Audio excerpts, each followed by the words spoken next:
Kagaya ng nakagawian ni Macy, maaga pa rin siyang pumasok sa opisina. She was more conscious now about what people would think because she engaged to Joseph now. Naisip niya mag-resign kaninang umaga. Naisip niyang mabuti ng gayon kaysa patuloy niyang inaalala ang iisipin ng mga taong nakapaligid sa kanya o kung anong dapat niyang ikilos sa loob ng opisina. At isa pa, awkward na awkward din para sa kanya na pareho na rin sila na pinapasukang kumbay ni Raven. Bagaman di na siya naiilang ngayon kapag nakikita niya itong kasama sa Cheska. Nagtungo siya sa coffee room upang gumawa ng cappuccino at magbasa-basa ng magazine bago magsimulang magtrabaho. Ngunit ngayon na lamang kanyang gulat nang madatnan doon si Raven ng umagang yon. Is he waiting for me? Naisip niya. Wala siyang balak pumasok sa coffee room at alamin pa yon. Hindi tamang makita sila mag-solo lamang sa opisina kahit ano pang intensyon ng binata. Macy, please wait. Kaagad tumayo mula sa kinaupuan si Raven. I'm sorry, Raven. Please, Macy, just hear me out. His eyes were pleading. Saglit tinitigan ni Macy sa mata ang binata. He did not seem like he was going to do anything wrong. What is it, Raven? Pabuntong hiningang tanong niya. I heard you're engaged now. Awkward na tinuro nito ang kanyang kanang kamay na may suot na singsing. Macy smiled a little. He sighed softly. It's sad I never made it that far. Raven? Oh, please don't mind me. I understand. You loved him more and I want to say I'm sorry for everything. I want to put everything behind us, Macy. Maybe we could still be friends. He extended his right hand. Macy smiled after a few moments, contemplating on what he had said. The past is past, Raven. Friends. Thanks, Macy, and congratulations. Niyakap siya nito. I think I really should consider resigning. Thank you, Raven. Bagaman asiwa, pinilit ni Macy ang ngumiti. Okay, I'll see you later. Masiglang paalam ito sa kanya pagkatapos siyang pakawalan. See you. Alanganin ang ngiting sagot niya rito. Was that all?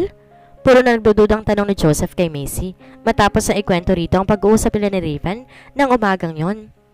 Magkatabi sila nakaupo sa hardin na may swimming pool sa mansyon ng mga Simeon. The rest of his family is in Manila so they invited her to have dinner with them. Of course, nag-overnight din siya roon. Yes, you trust me, don't you? Tanong niya. Oh, please don't get me wrong, love. I trust you. It's him that I don't trust. Nakakulot noo pa rin ang binata. Don't worry about him, okay? You may not like him at all, but he's a nice guy. You know, he was always there for me when I needed a friend. And I guess I forgave him because I know, for closure. She shrugged. Baka naman he's just trying to manipulate you. Oh, come on, Joseph. Do not be so negative about him, okay? Nakatawang sabi ng dalaga. Why are you always protecting that bastard? Kulot noong tanong ng nobyo. Joseph? Pinanlikan ni Macy ng mga matang kausap. You don't have to call him names and I'm not protecting him at all. It sounds like you do. Nakasimangot pang sabi ng binata. Isang mapanuksong ngiti ang lumitaw sa mga labi ni Macy. Uy, nagsiselos ang mama, oh. Sabay pa birong tinulak niya ito sa balikat. Of course I am. Nakalabing pag-amin ng boyfriend niya. Okay then, if I kiss you, will that make your jealousy go away? She smiled sweetly. You know, I need more than that. Pilo naman ang ngiting sagot nito. Joseph? Namumula ang mga pisngit bahagyang hinampas ni Macy sa dibdib ang binata. He laughed and caught her hand and kissed her right away. By the way, Raven called me just before you brought me here. He's coming over tonight to talk to me. She hesitantly informed him. What? Biglang napalis ang ngiti sa mukha ni Joseph. Are you crazy? You're not going to let him inside your house, Macy. Not for any reason at all. Do you understand? What does he want anyway? Galit na sunod-sunod na sabi ng binata. He sounded very troubled. He just needed a friend to talk to, I guess. Now, why can't I believe that? Galit pa rin ang tinig ni Joseph. Tumayo ito mula sa kinaupuan nilang bench at pabalik-balik naglakad sa harapan ng dalaga. Alam mo ba, malamang magpapaawa siya sa'yo because Cheska dumped her, he said very suspiciously. Really? Oh, that didn't last very long. Serves him right. Joseph, I know you're angry, but you have to understand he was constantly present in my life for 8 years. He is like a best friend to me. What? Kahit na niloko ka niya? Hindi makapaniwala si Joseph sa narinig. I know what he did, but try to understand. When things were tough, he was always there for me. I don't know. Pabalik-balik na paglalakad. Come on, what are you? Mahinahang paliwanag ni Macy. Tumigil to na makarating sila sa bahay ng dalaga. Dadatnan nila sa labas ng gate ang kotse ni Raven. This is not a good idea. He shook his head. Love. Pinisal ni Macy ang kamay ng nobyo. Bumuntong hininga na lamang to saka bumaba na sa sasakyan. Pinagbuksan nito ng pinto ang dalaga. Bumaba rin ng kotse si Raven. Hi, Raven? Alanganin ang iting bati ni Macy sa binata. Hi, sagot ng dating nobyo. Dagling lumipat ang tingin nito kay Joseph na formal ang mukha. It's just going to be the two of us when we talk, right? Patuyang umiti si Joseph. He won't pretend at all that he likes the guy. Well, I'm sorry to disappoint you but I'm not going anywhere. I did not expect you'd be here actually. Tumingin si Raven sa kanya. I never expected to see your face here again, actually. Mababa ang tinig ng nobyo. Oh well, I can't help it if Macy and I are still friends. Tila nananadya ang ngiti ni Raven. Biglang naningkit ang mga mata ni Joseph. Go to hell. Guys, please stop.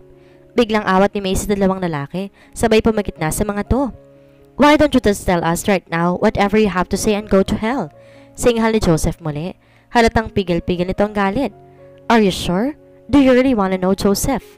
Hamon ng kanyang ex. Raven, please stop this at once.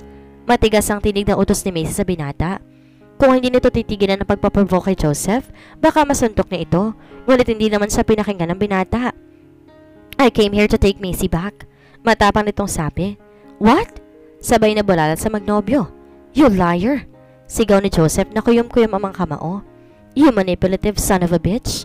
You were just going to try and manipulate Macy again by telling her that Jessica dumped your sorry ass and hopefully my fiancé take you back. Is that it? Yes. And I would tell Macy as well that we broke up because of her, because I still love her.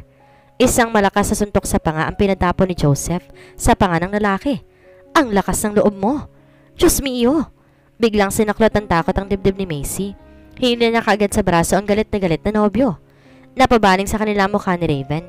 Isang nanunuyang ngiti ang ginanti nito na makabawi. No, that's no lie, Joseph.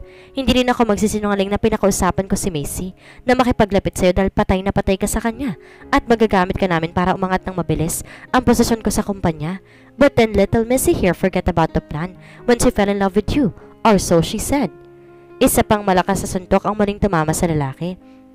But this time gumanti na si Raven. Isang suntok din ang pinadapon nito sa panga ni Joseph. Napasigaw sa pagkasindak si Macy nang patuloy nagpalitan ng suntok ang dalawa. Paulit-ulit siyang sumigaw ng tama na at tumigil ng mga to. Napaiyak siya sa matinding pag-aalala. Dahil sa lakas ng kanyang pagtili, nagsilabasan ang ilang kapitbahay ni Macy. Dagling inawat ng ilang kalalakihan ang dalawa. You'd better get lost before I do something bad to you, Raven. Asik ni Joseph sa binata habang nagpupumilit kumawala sa pag-awat sa kanya ng dalawang maskuladong kapitbahay. Pwede mo akong patayin pero totoong sinabi ko, Joseph. You are just part of the plan. Sigaw rin ni Raven. Get lost, Raven. Isang malakas na sampal sa pisngi ang ginanti na nanggagalitin sa galit na si Macy kay Raven. I won't stop until I get you back, Macy. You belong with me. Puro ng pangakong saad ng binata. Sa hindi malamang dahilan na naman niya ang pagtayo ng kanyang mga balahibo sa katawan. I never want to see you ever again, Raven. Buong tapang niyang sagot. Nang hingi ng paumanhin at nagpasalamat si Macy sa mga kapitbahay, hinimok siya namang ito na mag-report sa pulisya ngunit tumanggi siya. She had enough drama for the night. Isa pa, kailangan nilang magkaliwanagan ni Joseph tungkol sa mga sinabi ng dating nobyo. Dali-dali siya naghanda ng ice pack para sa nobyo pagkapasok sa bahay. God, you scared the hell out of me. May ingat din ang ice pack sa pasa ng binata sa mukha. Tell me the truth, Macy. Is that true? Joseph's voice was low and demanding. Yes, he did ask me to do that but... Natigilan si Macy na makita ang mga mata ng kausap. You doubt me? No. Kaagad nagbaba ng tingin si Joseph.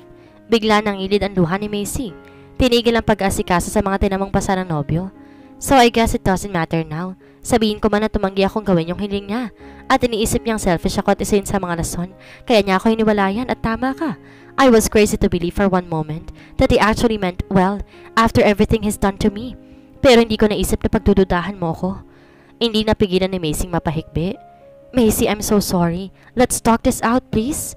Anito at pinigilan siya sa tangkang tatayo siya. Just go, please. Umiiyak na taboy niya sa binata. Macy! Sinubukan itong hawakan siya pero agad siyang umiwas. Laglag ang mga balikat at itungan ni Joseph ang pintuan. I am so sorry. I did not mean to hurt you. And please remember that I always love you kahit anong mangyari. Hindi tuminag si Macy sa kinatatayuan. Hanggang sa marinig niyang sumara ang pinto ay hindi siya lumilingon. Napalakas ang palahaw niya ng iyak. She had never thought Joseph could upset her like that. at hindi niya alam kung alin ang mas masakit, ang pananakit sa kanyang damdamin o ang pag-alis nito na hindi sila nagkakaunawaan. Nayakap ng dalaga ang sarili at tahimik na umiyak. Ilang minutong nanatili sa gayong sitwasyon si Macy. Napaigdad siya na marinig na may kumatok sa pinto. Joseph! Alam niyang kagaya niya ay miserable rin ang pakiramdam ng binata. Halos lipa rin niya ang pinto upang pagbuksan ng nobyo. She promised that they would kiss and make up tonight and start anew. Ngunit gayon na lamang ang kanyang pagkagulat nang sa halip ay ang dating nobyo ang kanyang napabukusan. Raven? Habang nagmamaneho, mahigpit na mahigpit ang hawak ni Joseph sa manibela. Mga ilang minuto pa lamang nakakaraan mula nang nasanin niya ang bahay ni Macy. He is so upset with himself. He never thought he could upset her this much, and it upsets him even more. For 1 second, paano niya hinayaan ang sariling maniwala sa mga kasinungalingan ni Raven? Gayong tama siya nung una pa lamang na manloloko ito. God, Macy, I'm so sorry. Hindi niya matalilang isipin kung gaano kalaki ang kasalanan niya sa nobya. Minabuti niya mag-U-turn at magmaneho pabalik. Ipinangako niya sa sariling gagawin niyang lahat upang mapatawad ni Macy ngayong gabi. Samantala, mabilis namang itinulak ni Macy pasaradong pinto. She was quick but she wasn't strong enough. Isang tulak lang, tumilapon sa paalis ng daan at bumukas ang pinto ng maluwag. At bago pa siya nakapag-react, nailak na ng lalaki ang pinto. Raven, anong ginagawa mo dito? Isang matinding kabang sumalakay sa dibdib ni Macy. Well, I waited around the block and sure enough, he left. Nakangiti ang lalaki. Mahinahon din ang tinig. But please, wag kang matakot. Hindi naman kita sasaktan, Macy. I just want to talk to you. Napaurong siya sa takot. What about? Sa kabila ng takot, sinikap niyang magpakahinahon. I'm so sorry I told him lies, hon. I had to do it. It was the only way I could take you back. Sa bawat pagkakbang ni Raven palapit kay Macy, gayon din ang ginawa niyang pag-urong. Raven, we're finished. You left me, remember? Pagpapaalala niya, habang ang kanyang mga kamay naghahagilap ng kung anong maaaring gamitin bilang depensa laban dito kung sakasakali. Noon niya nadama sa kanyang likuran ng buffet table sa may lounge room kung saan may mga nakapatong na picture frames at mga vase. She discreetly grabbed hold of a vase. And I regret it. Do you wanna know why? When I left you, everything changed. I was miserable. I should have never left you because I love you. Pero hindi yun umepekto kay Macy. Sa kabila ng takot, sinulubong niya ng galit ang nasisense ng pagbabanta nito ng panganib sa kanya.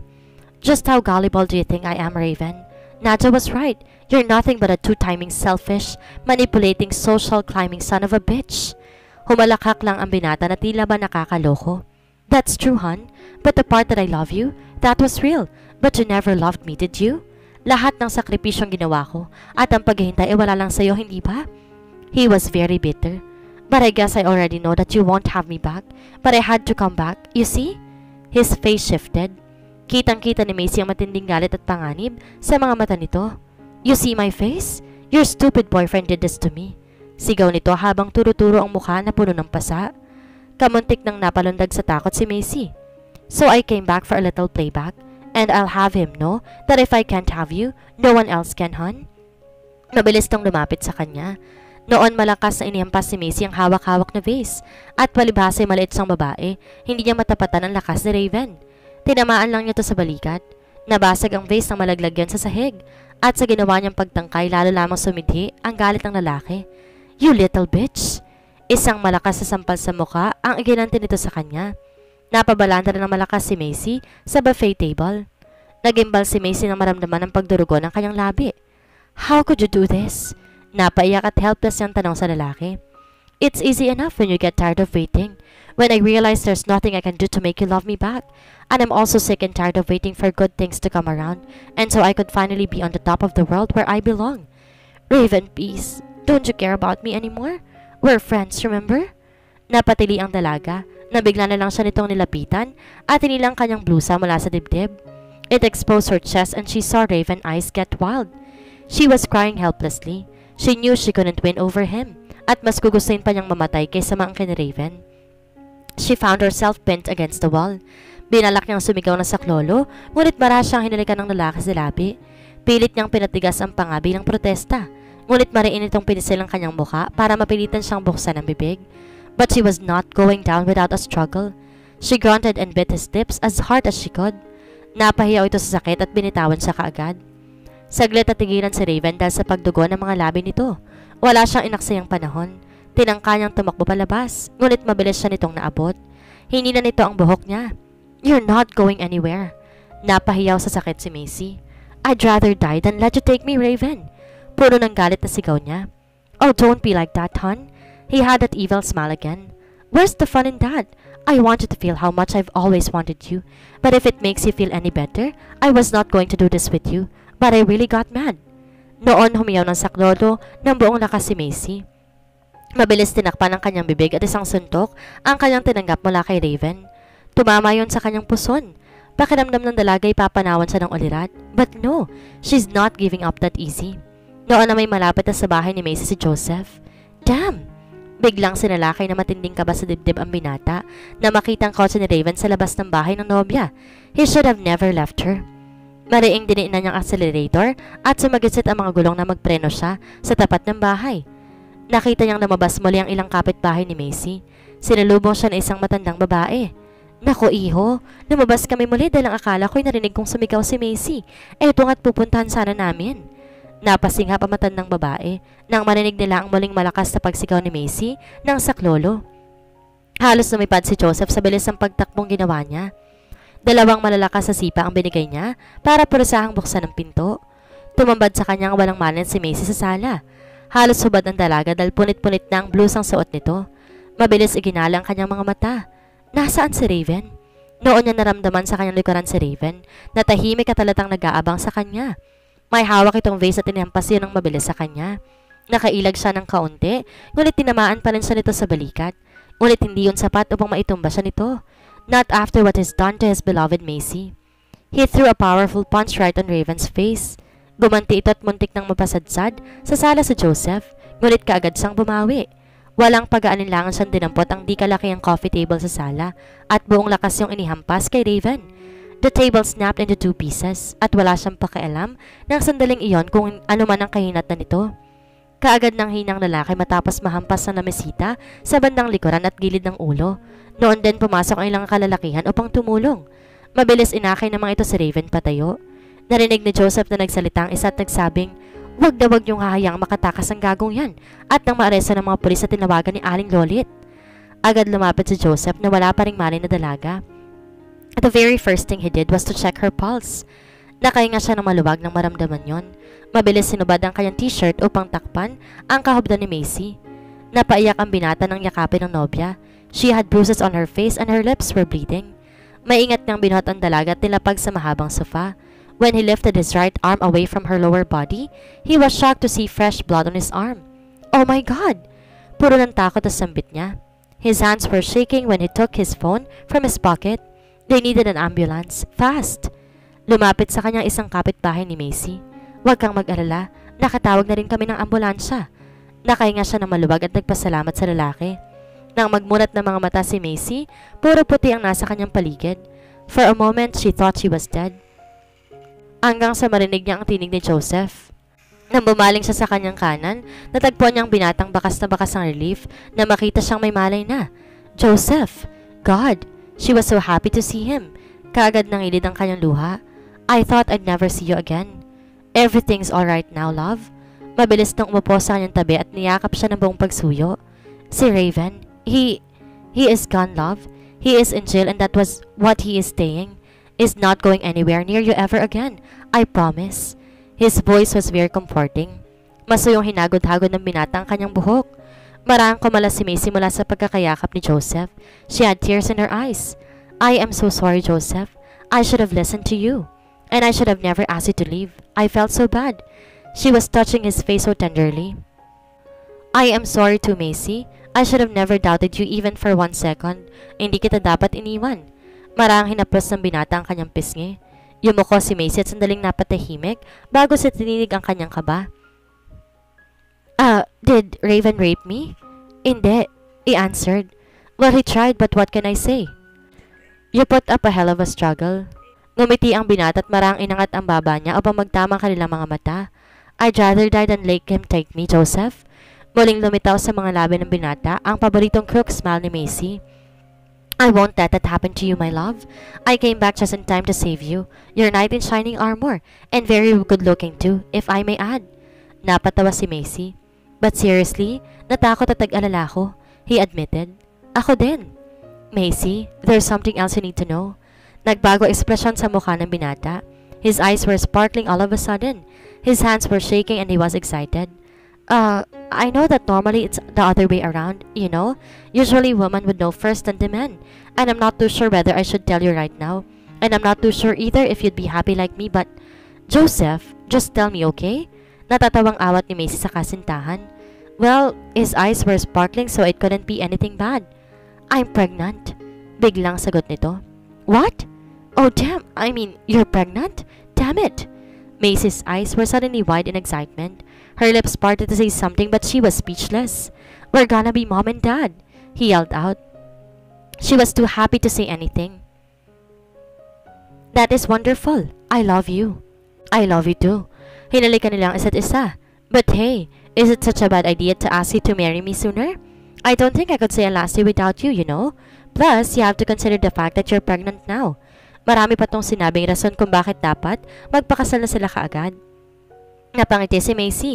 Sa kabila ng confidence si Joseph na discovery niyang dumadaldal ito kapag excited masyado o kaya hindi tiyak ko anong sasabihin. Or maybe, she just had that effect on him. Napatawa si Macy. She cupped his face and kissed him.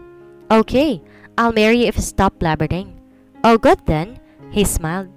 2 buwan pagkatapos, ikinasal nga si Macy sa kanyang Prince Charming at excited na pareho silang sinimulan ang sarili nilang happily ever after. Macy smiled at the thought. That's exactly the kind of life she's always wanted, more than a fairy tale. At dito na po nagtatapos ang ating kwento. Hanggang sa muli. Salamat po.